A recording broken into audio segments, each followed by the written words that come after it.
Hello, everyone. Welcome back to Easy English Practice, the podcast where we talk about everyday topics in simple, clear English. I'm Alex. And I'm Jordan. Hey, Alex. How are you doing today? I'm great, thanks. I had an amazing morning. I woke up at 5:30 a.m., went for a run, made a healthy breakfast, and I feel so energized. 5:30 in the morning? That sounds like torture to me. I could never do that. I didn't even go to bed until 2 a.m. last night. Really? That late? Well, that's actually perfect for today's topic. We're talking about morning people versus night people. Jordan, I think it's pretty obvious which one you are. Yeah, I'm definitely a night owl. That's what we call people who stay up late, right? Like an owl that's awake at night. Exactly. And I'm what people call an early bird, someone who wakes up early and feels best in the morning. You know the old saying, the early bird catches the worm. I know that saying, but honestly, who wants to catch a worm? That doesn't sound appealing at all. Fair point. But the idea is that people who wake up early get more opportunities. They get things done first. So Jordan, tell our listeners what's so great about being a night person. Oh, where do I even start? First of all, the night is so peaceful and quiet. Everyone else is asleep. There are no distractions, no phone calls, no emails. It's the perfect time to focus and be creative. That's interesting. So you feel more creative at night? Absolutely. I do my best work between 10 p.m. and 2 a.m. That's when I write, study, or work on projects. My brain just works better during those hours. During the day, especially in the morning, I feel like I'm in a fog. A fog? Can you explain that for our listeners? Sure, when I say I'm in a fog, I mean my mind isn't clear. I feel confused, slow, like I can't think properly. It takes me hours to really wake up and feel normal. Interesting. It's the complete opposite for me. In the morning, my mind is crystal clear, very sharp and focused. But by 9 p.m., I'm exhausted and ready for bed. See, that's when my day is just getting started. I also love that the world feels different at night. The streets are quieter, the atmosphere is more relaxed. And let's be honest, the best TV shows and movies are on late at night. I guess I miss those because I'm already asleep. But don't you find it difficult? I mean, the rest of the world runs on a morning schedule. Most jobs start at 8 or 9 a.m. You're absolutely right, and that's probably the biggest challenge for night people like me. Society is built for morning people. Schools start early, offices open early, even doctor's appointments are usually in the morning. So how do you manage? Do you struggle with your schedule? I do struggle sometimes. When I had a regular office job, it was really hard. I would set 3 or 4 alarms, and I'd still hit the snooze button multiple times. Do you know what hitting the snooze button means? Yes, that's when your alarm goes off, but instead of getting up, you press the button to make it ring again later, usually 5 or 10 minutes later. Exactly. I would snooze my alarm over and over. I'd finally drag myself out of bed, skip breakfast, and rush to work. I was always tired during morning meetings. That sounds tough, but now you work from home, right? Yes, and it's made such a huge difference. Now I can start work later in the day, and I work into the evening when I'm most productive. It's perfect for me. I'm glad that works for you. But for me, waking up early is one of the best parts of my day. Can I share why I love being a morning person? Of course, I'm curious to hear the other side. Great. So first of all, mornings are beautiful. I love watching the sunrise. That's when the sun comes up in the morning. The sky changes colors, the air is fresh and cool. It feels like the world is waking up with you. I've heard sunrises are nice, but I can't remember the last time I actually saw one. You're missing out. Another thing I love is that mornings are so productive. When I wake up early, I have time to exercise, eat a good breakfast, plan my day. I feel like I'm ahead of everyone else. Ahead of everyone else? What do you mean by that? I mean that while other people are still sleeping or just waking up, I've already accomplished things. I've worked out, I've had my coffee, I've answered emails. By 9 a.m., I've already had a productive morning. Okay, I can see how that would feel good. But don't you miss out on nighttime activities, like going out with friends, watching late-night movies, or just relaxing in the evening? Sometimes, yes. If my friends want to meet at 9 p.m., I have to push myself to stay awake, and I definitely can't stay out until midnight anymore. But I think it's a trade-off. A trade-off? Can you explain that phrase? Sure, a trade-off means you give up one thing to get another thing. So I give up late night activities, but I gain productive mornings. I trade one thing for another. That makes sense. So you don't feel like you're missing out. Not really. I've learned to appreciate what works for me. And here's something interesting. Studies show that morning people tend to be more proactive. Do you know what proactive means? I think so. It means you take action before problems happen, right? You plan ahead? Exactly. Morning people are often more proactive. They plan things, they take initiative, they get things done early. We tend to be better at sticking to routines and schedules. But studies also show that night people are often more creative and better at thinking outside the box. Thinking outside the box. That means thinking creatively in unusual ways, right? Yes, instead of thinking in the normal, expected way, inside the box, you think differently, creatively.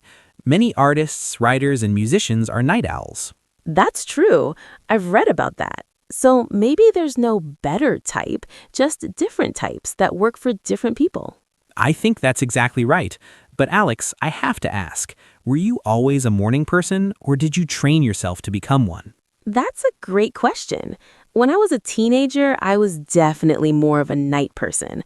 I would stay up late playing video games or chatting with friends online. But when I started working, I had to wake up early. And over time, I just adapted. So you changed. You weren't born a morning person. I think I was naturally somewhere in the middle. Scientists call people like that hummingbirds, not early birds, not night owls, just somewhere in between. But I developed morning habits, and now I genuinely prefer it. That's interesting. I wonder if I could change too. But honestly, I've tried so many times to become a morning person, and it never works. What happened when you tried? Well, I'd set my alarm for 6 a.m., and I'd force myself to get up. But I'd feel terrible all day. Grumpy, tired, unproductive, and then at night, I still wouldn't feel sleepy until very late, so I'd only get 4 or 5 hours of sleep. That sounds miserable. The word grumpy means in a bad mood, irritable, right? Yes, exactly. Like when you're annoyed by everything and everyone. I was definitely grumpy. I think the problem is you can't just change overnight. You have to do it gradually, slowly, step by step. Maybe start by waking up just 15 minutes earlier each week. Maybe, but here's what I've learned. I think some of this is actually biological.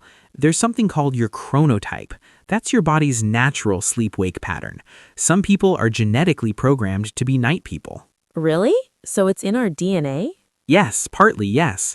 Scientists have found that our chronotype is influenced by our genes. Of course, habits and lifestyle matter too, but some people really are naturally night people. That's fascinating. I didn't know it was genetic. So maybe you shouldn't fight against your natural rhythm. Exactly. That's why I'm much happier now that I have a schedule that fits my chronotype. I work late, I sleep late, and I feel much better. I'm curious, Jordan, what about weekends? Do you keep the same schedule or do you change it? That's a great question. I try to keep roughly the same schedule even on weekends. If I suddenly start waking up early on Saturday and Sunday, then Monday morning is brutal. Brutal means very difficult and unpleasant, right? Yes, exactly. Like something that's really hard and painful to do. Monday would be brutal because my body wouldn't know what schedule to follow. That makes sense. Sleep scientists call that social jet lag. It's when your social life, like staying out late on weekends, doesn't match your work schedule. Your body gets confused, like you've traveled to a different time zone. Oh, I've definitely experienced that. When I try to be social on a morning person's schedule on the weekend, then go back to my night schedule during the week, I feel terrible. Same here, but opposite. If I stay out until midnight on Saturday, I feel off for days afterward. My body just wants its regular schedule. So consistency is important for both of us, just at different times. Exactly. And speaking of consistency, let's talk about sleep quality.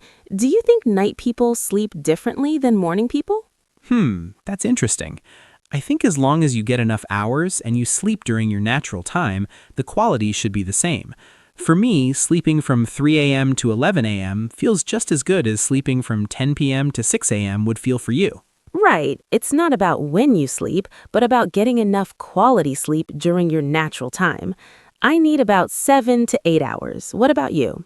Same, about 7 to 8 hours. If I get less than that, I'm useless the next day. Or I should say, the next night. Laughing.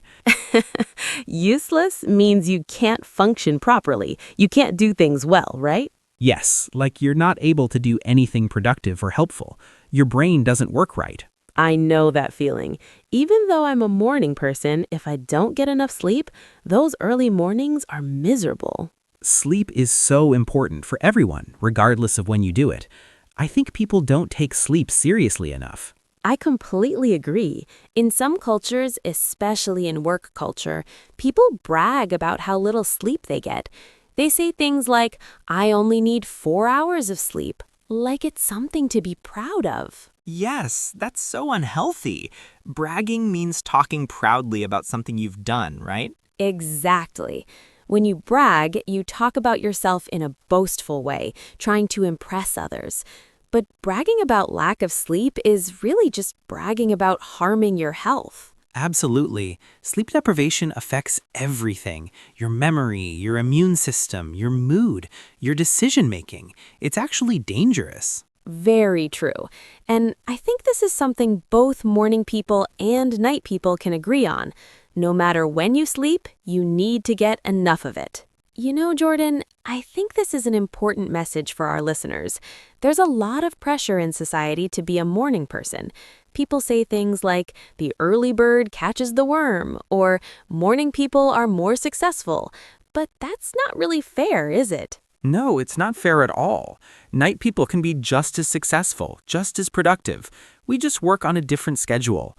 Some of the most successful people in history were night owls, like Winston Churchill, Barack Obama, and many famous artists and writers. That's true. I think the key is to understand yourself and work with your natural tendencies, not against them. If you're a night person, don't force yourself to be a morning person. Find a career and lifestyle that fits you. And if you're a morning person, embrace it. Don't feel bad about going to bed early or not going to late night parties. Exactly. Before we finish, let's give our listeners some practical tips. Jordan, do you have any advice for night people who have to wake up early sometimes? Sure, here are my tips. First, use multiple alarms. Put your phone or alarm clock across the room so you have to get out of bed to turn it off. Second, let natural light into your room as soon as you wake up. Open the curtains. Light helps wake up your brain. Third, have something to look forward to in the morning. For me, it's a really good cup of coffee. That motivates me to get up. And finally, be patient with yourself. Don't expect to feel energetic right away. It's okay to take time to wake up fully. Those are great tips. And for morning people who need to stay up late sometimes, here's my advice. First, take a short nap in the afternoon if you can. Even 20 minutes can help you stay awake later. Second, stay active in the evening. Don't sit on the couch, move around, do something engaging. Third, have some caffeine in the late afternoon, but not too late or it will affect your sleep the next day. And finally, plan something fun for the evening so you're motivated to stay awake. Those are good tips, Alex. I think we've covered a lot today. Let's do a quick recap for our listeners. A recap means a summary, a quick review of what we talked about. Great idea. So today we talked about morning people versus night people. We learned some useful vocabulary like night owl, early bird, hitting the snooze button, trade-off, and chronotype. We discussed the advantages of being a night person. It's peaceful, creative, and quiet, but the challenge is that society is built for morning schedules. And we talked about the advantages of being a morning person. You feel productive, you get things done early, and mornings are beautiful. But the challenge is missing out on evening activities sometimes. Most importantly, we learned that there's no better type. Both morning and night people can be successful and happy. The key is to understand your natural chronotype and work with it, not against it. Exactly. So, our question for listeners is, are you a morning person or a night person? And how do you make it work in your daily life? Think about it and maybe practice talking about it in English with your friends or language partners. Before we go, let's review a few phrases from today that you can use in your own conversations. I'm a morning person or I'm a night owl. I'm in a fog when you can't think clearly. Hit the snooze button, delay your alarm. It's a trade-off, you give up something to gain something. And think outside the box. Think creatively. Great review. And remember, everyone, the best way to improve your English is to practice regularly, just like having a regular sleep schedule. Nice connection there. Thank you so much for listening to Easy English Practice. If you enjoyed this episode, please share it with your friends. And don't forget to practice these phrases in your daily conversations. Until next time, keep practicing. Take care, everyone. Bye.